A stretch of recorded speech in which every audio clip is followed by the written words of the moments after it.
Welcome to the Infuse Compassion Podcast, hosted by me, Amy Quisenberry. And me, Mark Carpenter.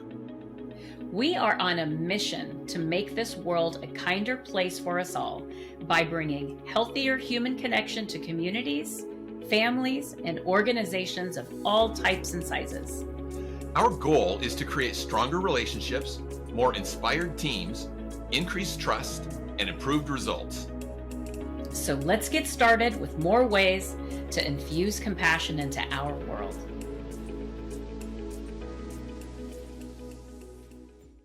Hello, Compassionators. Welcome to the next edition of the Infuse Compassion Podcast. Thank you so much for being here with us. We just had a great conversation with Larry Levine about selling from the heart. Larry is a sales professional, but he's not your typical salesperson. And if you haven't listened to that episode, really encourage you to go back and listen to it. You can listen to this one first if you want, but there's just some great moments that Larry brought out there about the impact of really selling from the heart, and then also of building a culture from the heart broader in an organization. So my friend, Amy, what stood out to you in our conversation with Larry? Yeah,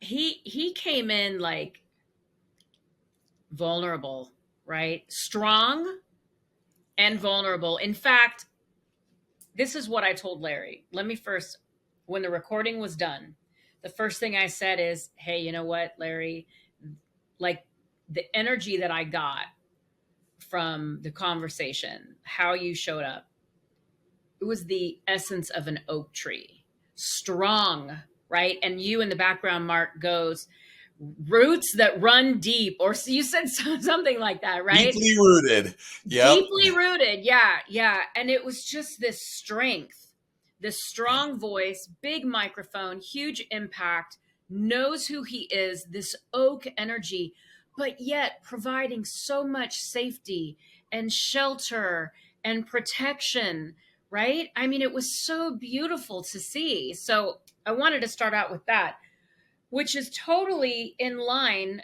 in me answering your question of when Larry came out vulnerably and said, I wasn't the best. I wasn't the best salesperson out there.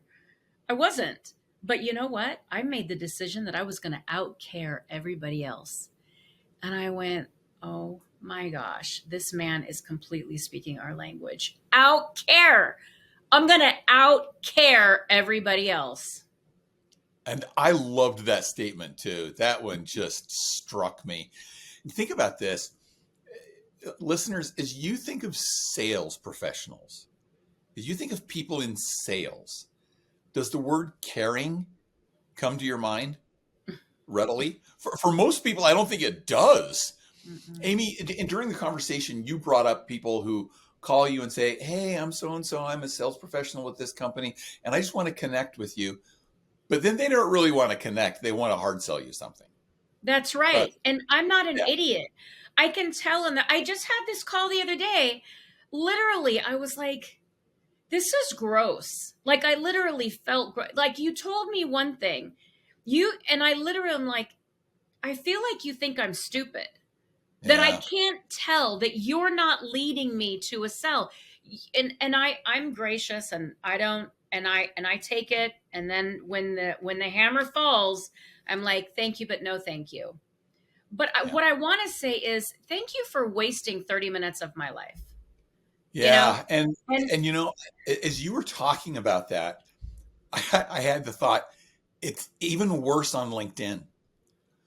I cannot tell you how many people will send me a message and say, hey, I looked at your profile and I really think we have some things in common. I'd like to connect with you.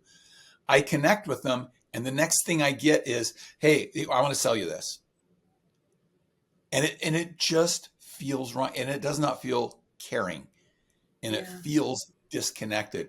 And I love that Larry is out in the world saying, we don't have to do that. No. We don't have to be that way. And people don't want that. And I also love that he said most sales professionals don't want to be that. Yeah. Don't want to be an empty suit is the way that he put it. And I Yeah. love that expression. Go back and listen to Larry's explanation of that, because that's where I started with him about what do you mean by an empty suit? Because it just creates that great image in my mind of there's no heart in the empty suit. It's like the Tin Men in the Wizard of Oz. There's no heart in there. Mm-hmm. Yeah. And there is a difference when you go into a relationship in sales and say, I want to outcare everybody else. And I think that's why he's been successful.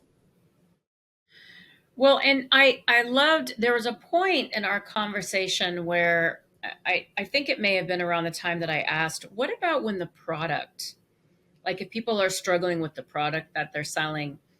And he took it past that. And he said, really connect with not just this product, not even just the end point of where you're taking this, but what is the ultimate intention? And this beautiful moment of using the restaurant, right? You're selling restaurant products to a restaurant, but what's really happening is this is part of a beautiful moment where a dad is taking his daughter to dinner, right? A couple is having their first date, whatever it is. Like, this is a moment. You're a part of creating an environment where beautiful moments happen. Breaking bread is such a beautiful way for us to come together and connect with each other. And by the way, XYZ person who sells widgets that go into restaurants, I'm going to bring up a coffee cup, right? I mean, that matters, right? Yeah. This really, really matters.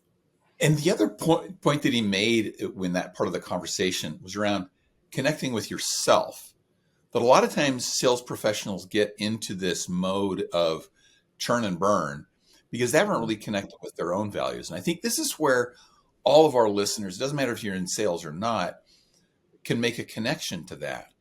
If you're struggling with the work that you're doing, have you made the connection with who you are and what your values are? Because you're probably feeling a disconnect between what you're doing and what your values are. But if we're not conscious about what those values are and how we can connect to those, it's really hard to make that connection back again and to get out of that disconnected feeling. So that was another part of that I thought was fantastic. I also loved that he talked about Hey, Mark, yeah, please. before you go on the values piece, Yeah. I just want to add to this. Not just our own values, like, do you know who you are? But he also, this was so powerful, those clients that an organization continues to struggle with, if you peel it all back, there's a misalignment in values. And so much of the pain that employees experience so much of the time is due to the drama and the trauma that clients bring. So I'm going to ask leaders of organizations, if your employees are feeling discomfort, dis-ease, if you're having retention issues, look at your clients, right? And maybe there's a misalignment of your values. This is huge. And you have the ability to impact this. Just wanted to add that in real quick, Mark. Yeah. Thank you. Now I want to follow up on that, because after we stopped recording, Larry made this great comment about conversations that he has with CEOs. And he asks them, do you know what makes your people tick? Yeah. Do you know what they care about?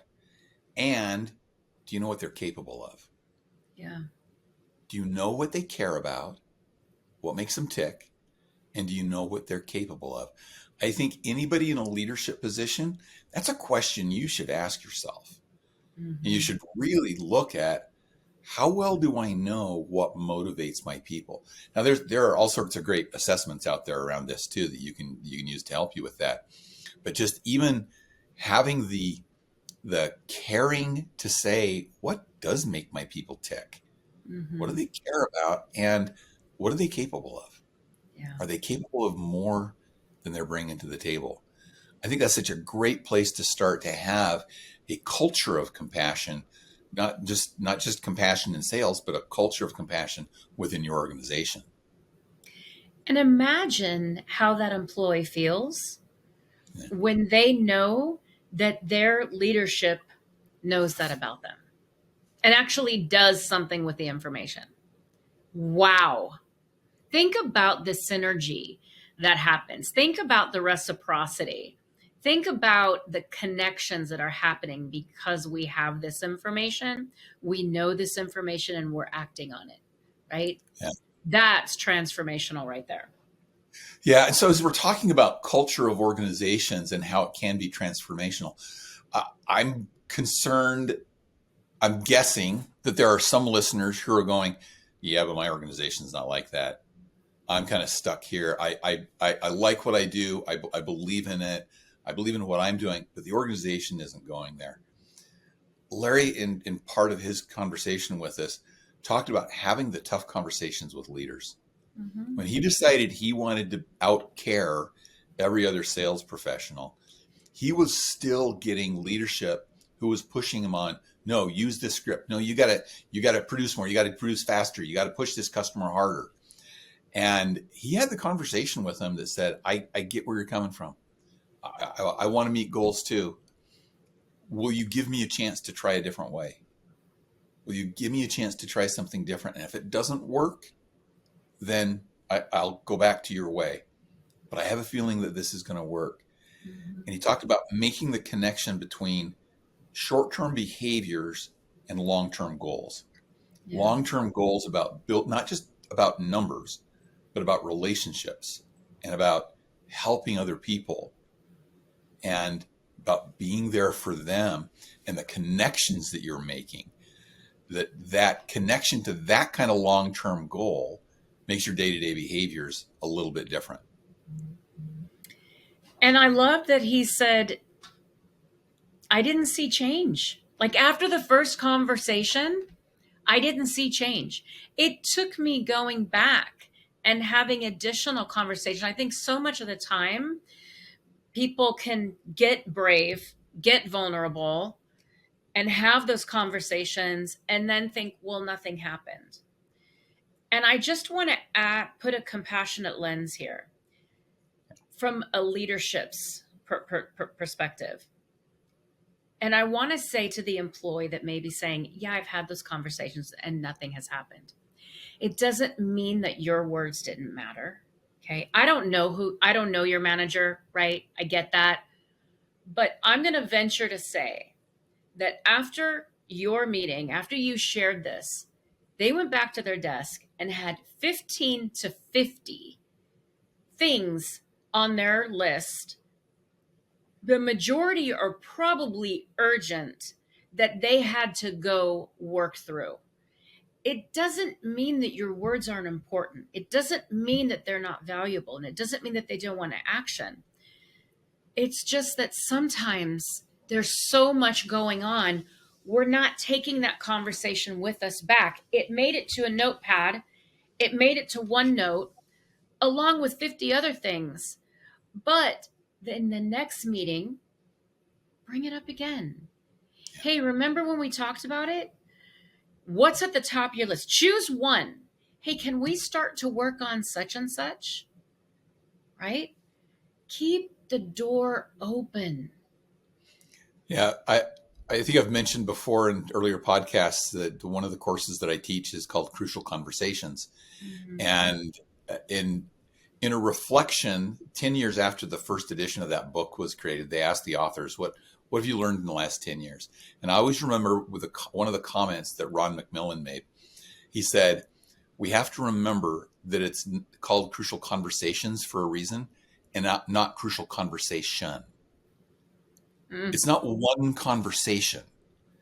It's multiple conversations that we often have to have if we're going to make change. And it starts with, do I care enough that I'm going to step into that conversation and try to make things better, not just for myself, but for everyone.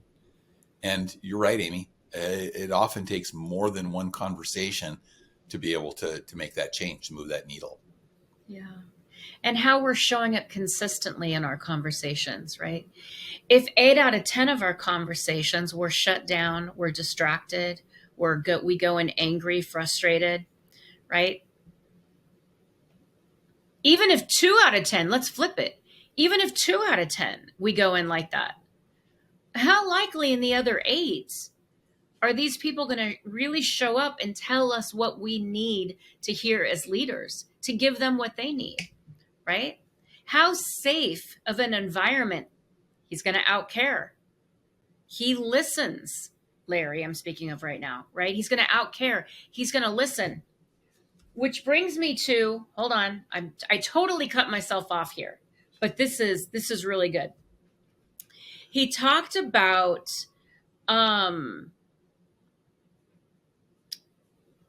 going back to the piece where the person who's trying to sell you something is digging in to find the pain, right?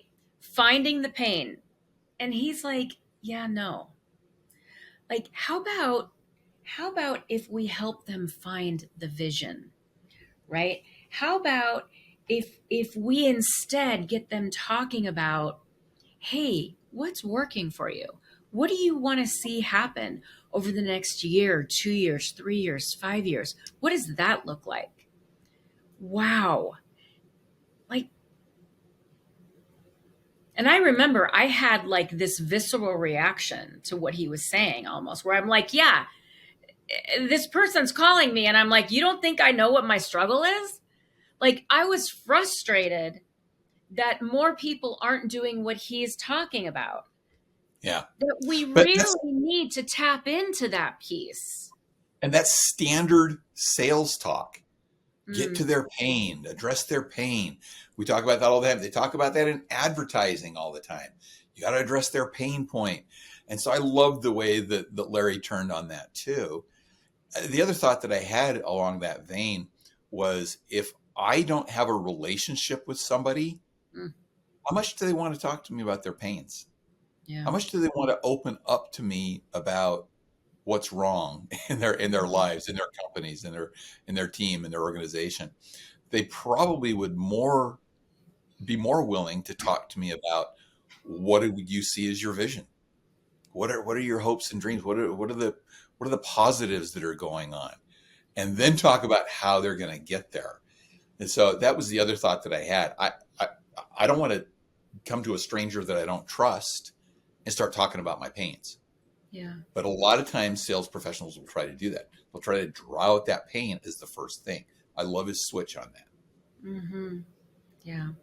Another thing that I just love that he talked about this. This was at the very end. This self-compassion piece in the morning, starting with you, right? Starting with, when we think of the foundation of anything, when we think of anything worth building, right? We always start with the foundation. And that's the essence of what he spoke about. The foundation of every day is him. He invests into himself first, and then everything else on that. And this was near and dear to my heart because my compassion framework, it's rooted in self-compassion. You can't give what you don't have, right? So I believe that we have to give to ourselves first in order for us to show up as the way we want to be for the rest of the world, for the people that we love, whoever it is. And so I love that he put that, start your morning off with you. Yeah. And not just start my morning off with, I'm going to do my favorite cup of coffee or whatever it happens to be. But to start that with the intentionality of, what do I want to accomplish today? What's the good that I want to have come out of today? I think too often these days, we start our day by picking the phone up and looking at social media or looking at email. And that takes us down somebody else's rabbit hole. Yeah. That means somebody else is setting our agenda for us to start that day. But if we start off with, all right, what do I want to accomplish? What's the good that's going to come out of the day? And how can I start the day with that as my goal? I just love that frame as well, that we're starting the day like we mean it. Live like you mean it. And that connects to whatever job you're having, not just sales. Yeah. And the intentionality behind that, right? He really, I appreciate that you went back and like emphasized the intentionality, because it's not just anything. He's like nurturing his soul. The stuff when he goes through his list of the things that he does, he's investing in himself, really nurturing his soul. And some of that is, where do I want to put my time this afternoon? How do I want to spend my day? And I think that that's so important. So much of the time, it's like and this is me sometimes, right? If I'm not clear, I'm like a ship out at sea that's going wherever. And it's like, I look back at the last 3 hours and I didn't get anything accomplished. Well, Amy, it's because you didn't have your list, right? Whenever I have my list, I love my list. I'm a big list person, right? I've got my list. And as long as I'm doing what I need to do on my list, I'm focused and I see the day that I want to happen happens. But when I don't do that, when I don't get intentional, it rarely happens. I refer to that as responding to the latest and loudest. If we're not intentional about what we're choosing to do, we're responding to the latest and loudest. And that lets somebody else set our intentions for us. And that's where we look back on the day and go, I don't feel like I got done what I wanted to do, or I was busy, but I don't feel accomplished. Yeah. And so I just love that frame. And I'm going to work harder on this myself, of starting that day with really good, clear intentions about what's the good that's going to come out of this day. I'm not sure if that was exactly the phrase he used, but that's how I'm interpreting it. That I'm going to start the day looking at what's the good that at the end of this day I can look back on. Yeah. Yeah. Is there anything else that you want to call out that struck you that you want to talk through, Mark? I just want to call out for everybody to make sure that they listen to Larry and follow him. I get Larry's daily emails. So this is a guy that cranks out daily emails, and they're short. And so I think I'm going to just throw out a couple of the items, the little gems that come out of his emails. These are just like the top lines. Gratitude creates growth. Mm-hmm. If you want to rise above the noise, stop sounding like a salesperson. Yeah. Slow down to speed up trust.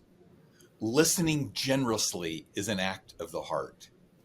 Yeah. And some of the just gems that he's put out there, I think, are fantastic. That's a great way to help start your day with some intentionality too, is just having some of those thoughts going through your mind. So I just encourage people, follow Larry in the work that he's doing at Selling from the Heart, and it'll improve whatever work you're in. And we're all in sales. There isn't anybody that really isn't in sales of some kind. You may think, no, I'm just in IT. Well, guess what? You're selling your IT services down there. So we're all in sales in some way. So that's right. There's That's always right. things we can learn. I love that you share. So you emailed that list to me. Thank you for doing that. And there's one more on that list that I want to add. It was toward the bottom. The stories in our heads become the stories of our lives. Wow. Yeah. Right? And I also want to add, if you haven't checked out Larry's podcasts, Selling from the Heart and Culture from the Heart, please do that. Please make sure to do that. I guarantee you're going to walk away a different person. I want to thank everybody for showing up today. Come visit us again next week. And don't forget, if you haven't registered for the Infuse Compassion into Companies conference, November 14th, It's virtual, so anybody can attend. Please come check us out. If you're looking to sponsor our conference, right? Reach out to either Mark or I. Would love to have you as a sponsor. If you'd like to sponsor the Infuse Compassion podcast, reach out to us. We'd love to have you as a sponsor. So with that, I hope everyone has a great rest of day, and we will see you next week. All right? Bye. Go make the world a more compassionate place. That's right. Thank you for joining us for this episode of the Infuse Compassion Podcast.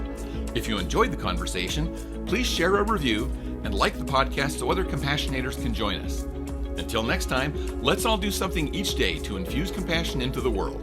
For more information on our guests, see the show notes. For more information on Mark and Amy, go to infusecompassion.com.